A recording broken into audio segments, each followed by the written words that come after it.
Welcome back to Mexican News Network's Daily Report, broadcasting from the beautiful El Dorado Royal Spa Resort by Charisma. Do not forget to follow us on Facebook, Twitter, and Google Plus for more information. And visit our website, www.mexiconewsnetwork.com. Let's continue with the news. Taste one of the most typical and delicious dishes of Mexico's home cuisine, mole, available in all colors and kinds. Originally, the word mole comes from the Nahuatl word muli or mole, which means sauce or mixture of ingredients. This is exactly what mole is: delicious, complex, and comforting. Mole is an iconic dish of Mexican cuisine. Its origin is somewhat unidentified. Some say earlier versions of the dish originate in Aztec culture, but the actual preparation requires over 20 ingredients from all over the world. The native includes 4 chili peppers varieties, chocolate, tortillas, and tomato. The European mole needs nuts, bread, anise, raisins, onion, and garlic. Arabian needs sesame seeds and almonds, and the Oriental is with clove, pepper, and cinnamon. The varieties of mole are as many as the number of people preparing them, even with a recipe. Every cook gives it personal touches. Of course, there are certain types of preparation identified as mole. And in the state of Oaxaca, there are 7 different types, each of them with peculiar taste and ingredients. Moles in Oaxaca include chilhuacle pepper, which is specific of this region. Not all versions have this pepper, but it is what makes it special. The best known mole in Oaxaca is black mole. This is one prepared with over 20 ingredients, besides the 4 chilies, black and brown chilhuacle, ancho, and pasilla. It has other ingredients like sugar, peanuts, cumin, and plantain, and it is also thickened with bread. Served over turkey or chicken and sprinkled with sesame seeds and, of course, with rice, beans, and tortillas on a side. And the other 6 from the 7 traditional moles of Oaxaca are yellow mole, almond-based mole, green mole, red mole or coloradito, chichilo, and machamanteles. In English, this wouldn't mean the one that stains tablecloths. And this is something very popular when eating or preparing mole. People have a saying that if you do not get some mole on your clothes, you're not enjoying eating the mole. So go to Oaxaca and enjoy all or any of these varieties with delight your taste buds with all the ingredients joined together in a unique dish. And here's a tip. If you like mole and want to make it at home, at the markets you can find some of the mole varieties either in paste or powder. Just ask how to prepare this at home and enjoy part of the Mexican cuisine. Red, green, mole, rajas, and sweet. These are some of the flavors of tamales you will find in many cities of Mexico. However, keep in mind that Mexico is such a vast nation and rich in gastronomy that tamales may vary depending on the region. In fact, we could classify them into 3 major regions: northern, central, and southern tamales. Similar in origin, but each impregnated with the flavor of every cook. Want to learn more about this pre-Hispanic traditional food? Well, tamales have been part of Mexico's lives for hundreds of years. They are commonly used in several Latin American countries and have even reached the US. Their main ingredient can be very similar, but the fillings, mode of preparation, and even cooking method can differ from region to region. The basic ingredients in most tamales are corned off, lard, and plant leaves such as corn or banana, which are used to wrap each tamal. Once it is prepared, you can proceed to the cooking, which can be steamed, which is the most common way, or baked. Let's talk about the Central Region tamales. These could be considered as the most popular or best known tamales in the country. They are prepared with a corned duff base, topped with salsa and fillings such as chicken, pork, vegetables, grains, and even fruit. They are wrapped in corn leaves and have a large cylindrical shape. The most common flavors are green, red, rajas con queso, mole, and sweet. They are sometimes even filled with jam. These tamales are also known as Mexico City style tamales. Corundas are a version of tamal found in Michoacán, wrapped in a smaller triangular shape. They have no filling and are commonly served with salsa, sour cream, and cheese. They are also the main component of the corunda soup. Uchepos are fresh corn tamales, originally from Michoacán. They have no filling and have a softer consistency. They are a smaller version of the ones from Mexico City. They could be sweet or savory. The northern region tamales. These are smaller and thinner compared to the ones from Mexico City. They are usually filled with meat, beans, vegetables, or cheese, also wrapped in corn leaves and steamed. Tamales barbones or bearded tamales, original from Sinaloa, filled with shrimp and red chili pepper. The head and antennas of the shrimp are left out of the dough, resembling some sort of berry. Tamales from Sonora are thin and medium-sized.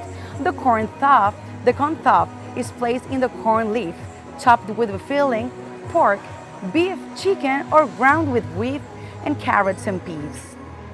Then bathed with a red chili pepper sauce or guajillo sauce. These are quite spicy but delicious. And the southern region tamales. The southern version of tamales are well known and famous for being wrapped in banana leaves. Their shape is rectangular and are often less thick than the central region ones. The banana leaves provide a smoother surface and of course some part of the taste as well. Tamales from Oaxaca, Tabasco, Veracruz, and Yucatan are the most famous southern tamales. Of course, the taste is unique for every one of them, depending on the ingredients used to fill top of the tamal. The ones from Oaxaca are commonly filled with pork or chicken meat with black, green, or yellow mole sauce. Tamales from Tabasco are usually larger in size, sometimes filled with meat and sauce. And there is one particular with the chipilín leaves, which is a plant native of Mexico and Central America, mixed in the dough.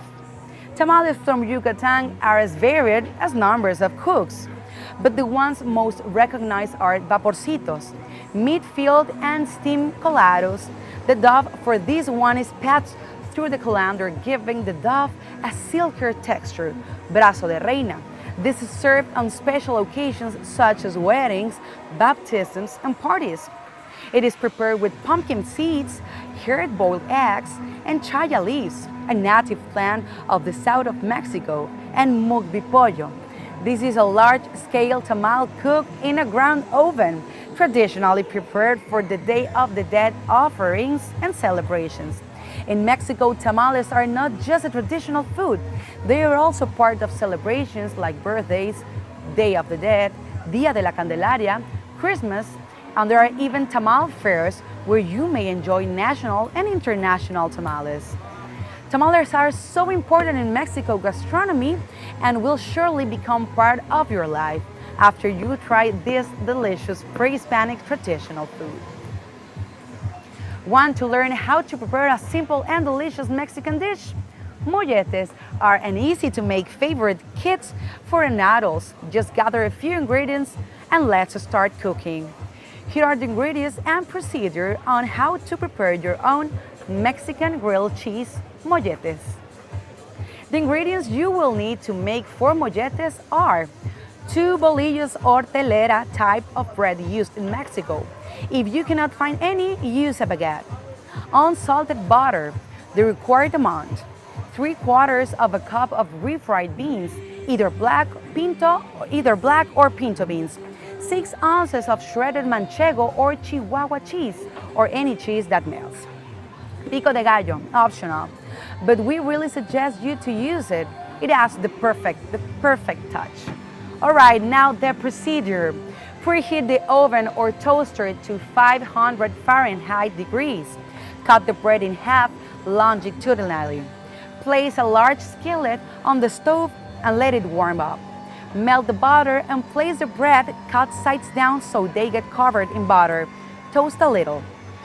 Remove the bread and spread some refried beans on each slice. Sprinkle cheese on the top of each slice. Now they are ready for the oven. Place molletes in the oven or toaster until the cheese has melted completely. Then remove from the oven. Now it is time to top it off with pico de gallo. This is a simple raw salsa made with this onion, tomato, and green chili pepper, some lime juice, salt, and pepper. And now you are ready to enjoy.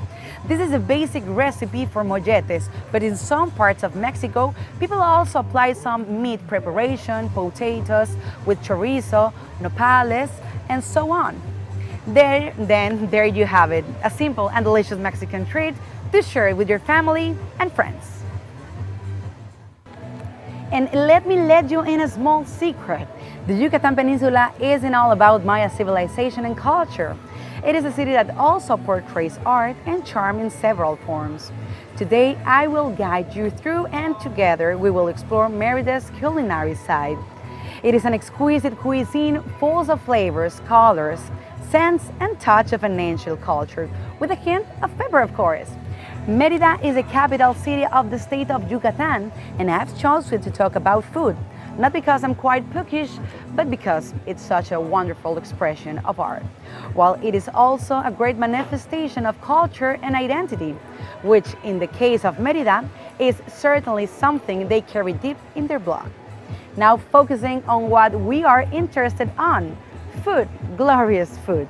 The city of Merida, popularly known by locals as Blanca Merida, meaning in English the White Merida, is a place full of traditions and customs. It has very colonial side to it and of course a very picturesque city. It perfectly blends these elements with the lifestyle of any 21st century metropolis, meaning you will see huge colonial Baroque style buildings with modern day technology. Along Paseo Montejo, you will even find what I like to call a colonial Starbucks. This is a huge white building with arcs and domes which houses a Starbucks. Incredible! I'm telling you, Merida is amazing. When it comes to food, the city is exquisite. It is an idyllic fusion of tradition, cooking styles, and ingredients with the modern era. Yucatecan cuisine derives, of course, from pre-Hispanic times and the Maya culture. It is a very peculiar and characteristic artistic feature of the whole Mexico. What you find in Merida, you won't find anywhere else in the world.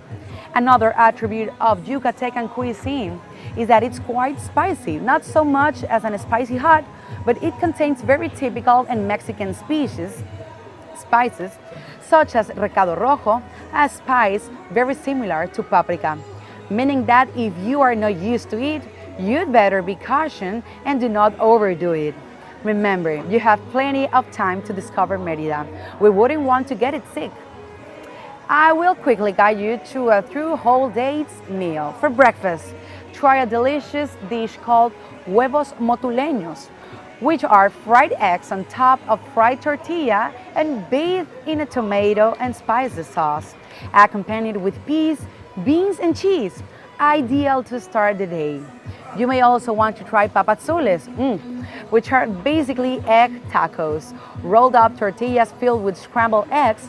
Now the peculiar thing about them is the sauce that goes on top, which is made from pepita seed.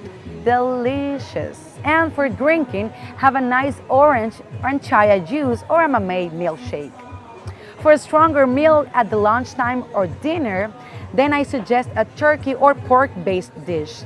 Before I continue, let me quickly tell you that the majority of dishes of the Yucatecan cuisine are based on pork and turkey, and sometimes deer's meat. So we have all sorts of combination of these three meats, but the flavor is very particular and exquisite. Try cochinita pibil, a pork dish with a red sauce, exquisite to be accompanied with tortillas and rice. Pavo en escabeche, a turkey dish bathed in sauce made from several spices and chilies, ideal to be accompanied with rice and beans. And of course, my very own personal favorite, Relleno negro, a delicious but very odd looking dish. It is a dish that looks black. I love having it with chicken, but if you'd rather to can have it with the turkey, its color is black because it's made from a selection of chilies and tomatoes that have been previously grilled and blended together to make a sauce. Baked on top of the chicken breast or turkey, it tastes definitely unique. It's exquisite, undescribable, and heavenly. I simply love having it with tacos. On the other hand, Yucatecan cuisine also features a great array of snacks and finger food, such as panuchos and salbutes, which are ideal for a quick bite before running off to Chichen Itza or Izamal. Feast your eyes, soul, and palate on Merida's delicious and exquisite variety of culinary delights. I'm sure you will love it. Don't go anywhere. We'll be right back after this commercial with more information. Stay with us.